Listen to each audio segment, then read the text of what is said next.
Patients commonly come see us for management of their spine pain, which affects the head, neck, and back, multiple joint types of pain, as well as diffuse body pain.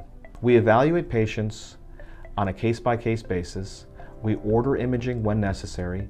We recommend physical therapy, and we then look into other options such as medications or injections. The most common presenting complaint for patients to go see their primary care physician these days is back pain.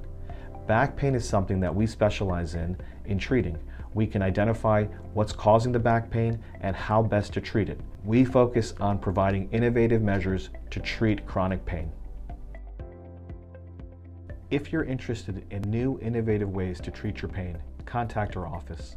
Our patient liaison will contact you and schedule an appointment with one of our double board certified physicians or providers to figure out the best solution to treat your pain.